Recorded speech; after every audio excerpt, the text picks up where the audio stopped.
How's it going, guys? Cameron here with Canadian Gamer, coming at you with another video. So I had to replace a light bulb in the games room here. Now, it's funny, these bulbs are supposed to last anywhere from, 2,000, 3,000 hours. I've never had that be the case. I've gone through so many of these over the years. So the jury is still out whether or not these are as good as the old school halogen bulbs. These certainly provide much greater light. Again, great tip for anyone who's starting a YouTube channel, use these bulbs.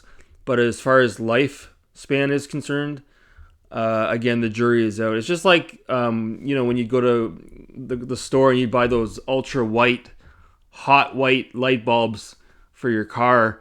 They never seem to last very long either. Whereas when you put the old school bulbs into your car, if your car still uses those types of bulbs, we don't all have HID xenon headlights in our cars, okay, guys?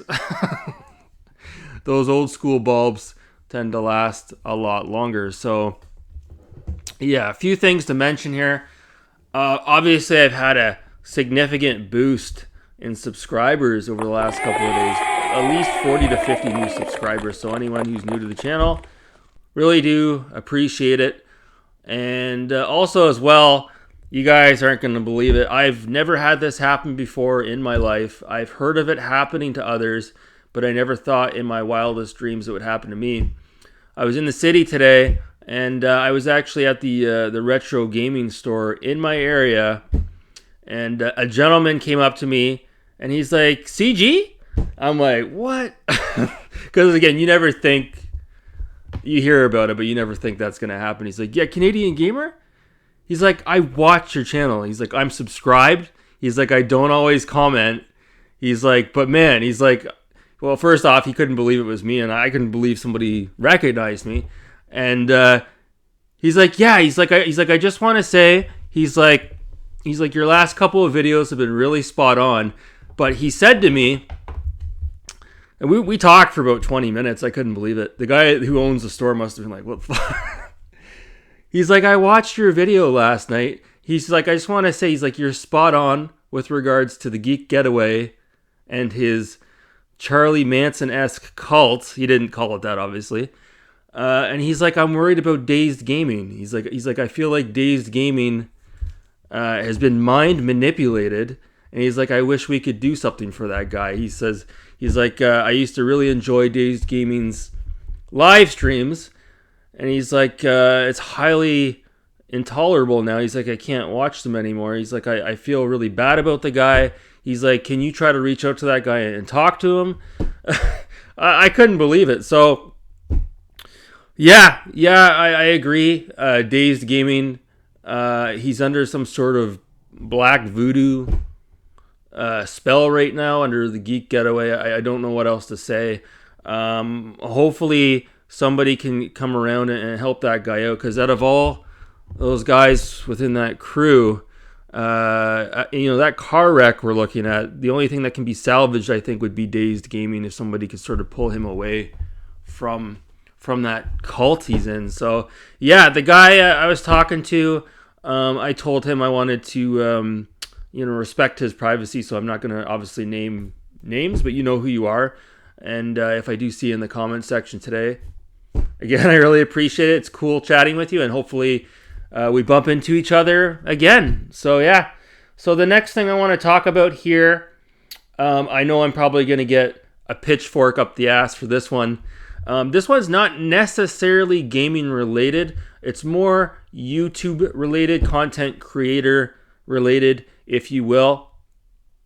And I hate to keep using her as an example, but it was just an easy one, because she actually keeps her live streams up, unlike Smash JT, who immediately unlists his live streams after he's done with them. Saggy Melons, she does a lot of live streams on her channel, and she participates in what's called the Super Chat, and that's a function within YouTube which allows monetized channels to be able to basically accept money down your G-string, basically, is what it is. So as you can see here, I've managed to capture from her historical comments on her live streams. You can see a couple examples here. Of course, we've got Tipster. giving her $5. Geeks with Cash holds true to his name because he's obviously a geek, and he obviously has cash because, look, he donated her a little bit of cash. And you can see all these guys are men, and, you know, they've got a huge heart-on for a woman who's giving them a little bit of acknowledgement. So, yeah, but I don't want to just use her as an example. You know, there's lots of people out there that are taking advantage of super chats, guys and girls. I even know of a guy personally that has super chats enabled on his channel. And look, he might not be thrilled about me talking about this, but hey, I have to keep it real. Nobody's above criticism. And so what I want to do today is I want to sort of give my opinion on it. I don't want to attack anybody per se, but I just want to give my opinion on it. So, you know, everyone comes from different walks of life. We're not all in the same situation, financially speaking. But from where I come from, and you may look at it differently, if you've got a roof over your head and you're warm and you've got fresh clothing on and you're eating comfortably, you have 3 meals a day, from where I come from, you're rich at that point. You're very lucky to have that because there's a lot of people in this world that you may not see every day. There's a lot of people out this world that are homeless, that are out on the streets. And I could never imagine what it's like because I've never been homeless. But I can just sort of picture like me sitting here right now talking to you guys, filming with my camera, and I have all these amenities. I have this microphone here. You guys are watching me. You know, I just ate lunch a couple of hours ago.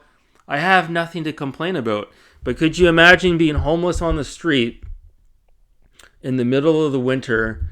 You have no money and you haven't eaten in days and you're thirsty. That is reality for a lot of people. That's brutal. And I used to be one of those people that would walk by a homeless person on the street and I wouldn't give them any money and I wouldn't look at them. And I'm different now. I've changed. A lot of times when I can, I will absolutely give a homeless person a couple of dollars, or I'll buy them lunch, even if it's just a slice of pizza and a pop, something, right? And like, even if you give a homeless person money, sure, it's easy to say, well, you know, if you do that, they might just turn around and go cop some drugs or buy some booze. Well, at the end of the day, we'll never know. It's none of our business, right? All we can do is give them a little bit of money and hope that they do the right thing, right? It's really tragic how many homeless people are still out there on the streets. People that aren't homeless that maybe lost their house in a fire, and all of a sudden they're on real hard times. It happens, right?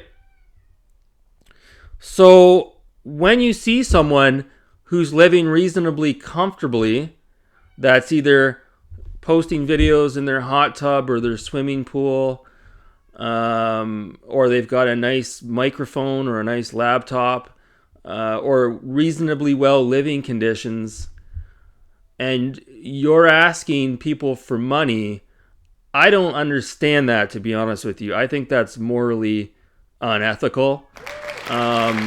What do you need the money for? Are you late on your car payment? I don't understand why you need the money.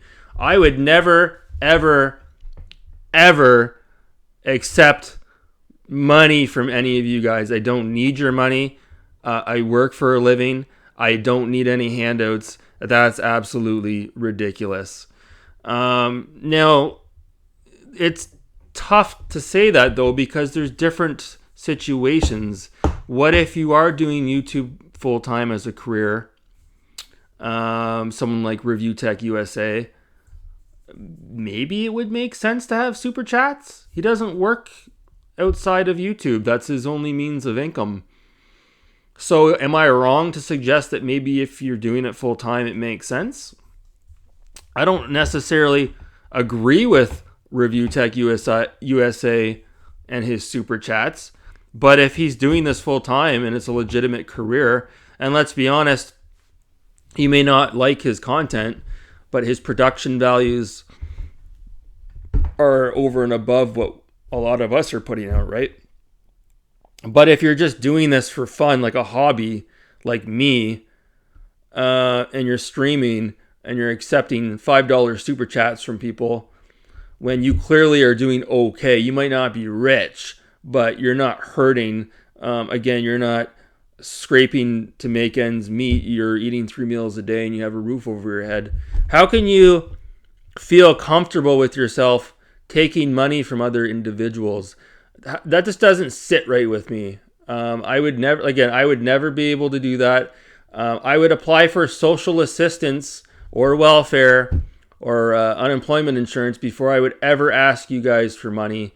And then there's people out there that are just like, well, you know, it's part of the platform, and if you don't like it, take it up with YouTube.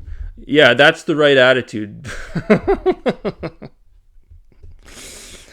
It's just, I don't know. It's absolutely fucking ridiculous. I would never, ever do that. It's just wrong on so many levels. If I have the income to be able to pay my mortgage or pay my car payments, and I'm doing just fine, there's no reason for me to be accepting donations from you guys. So yeah, there's a lot of content creators out there that have sugar daddies, and these are people that are constantly throwing money down their G-strings trying to get attention. And unfortunately, yes, it is with the male streamers as well, but it's more predominant with the female streamers, and they know they can get away with it. They have the same basement dwellers hiding behind avatars, throwing super chats down their G-string, and they get a big kick out of it. I don't know. It's absolutely fucking ridiculous. I don't understand it at all. If I have an extra $5, I sure as hell ain't giving it to somebody who's doing okay and they're streaming and all the rest of it. I'm going to give it to someone who really needs it, who really deserves it. I'll give it to a charity that needs it. Sick Kids Foundation. I'm not going to give it to some fucking spoiled brat that's sitting there playing games, live streaming, or some person who's live streaming talking about shit nobody cares about. No fucking way. So, yeah, I'm going to leave it at that. You guys can leave it in the comments below what you think about Super Chat Sugar Daddies. Are you on board with it? Do you agree with it? Am I wrong? Maybe I am wrong. This is just my opinion. I could be completely wrong. If you disagree with me, that's your right. I just want to sort of get it out there because a lot of people sort of do chat about it amongst themselves, but it is a little bit of an elephant in the room. Nobody really wants to address it by way of video, so I thought I would do it today. So anyways, if my channel ever reaches 1,000 subscribers, I'm not going to be activating fucking super chats. No fucking way. Monetization sort of changed because now it seems like not all, but a lot of videos are monetized, or there's ads running on them. Like on my channel, there's ads running on a lot of my videos, and I'm not getting any money. So if I hit 1,000 subscribers, does it make sense for me to monetize my videos? I don't think I personally would, because that goes against who I am as a person. If I can help at least one person be able to watch a video without having to jump into an ad, then that means more to me than a couple of dollars in my bank account. And if Google or YouTube wants to force ads on people for certain videos, so be it. But I'm not that hungry and hard up for cash that $10 a month is going to make a difference in my life. If I need that $10 so badly, I'll just return bottles to the beer store like I did today. I got $9. Hey, that's $9 I didn't have before, and I didn't ask for it from you guys. I went out and got it myself. So I'm going to cut it off there right at the 15-minute mark. Anyways, guys, thanks so much for watching. You people are wonderful and beautiful. And you take care. Hey, Saggy, it's Carl. What's up? How you doing? Just leave a message showing my support. Well, see you later. Maybe I'll show up on the live chat in your stream. Be well. Aw, thank you, Carl. That's Carl. I think Carl's in the chat still. Yeah, you hope he calls in. Yeah, you hope he calls in.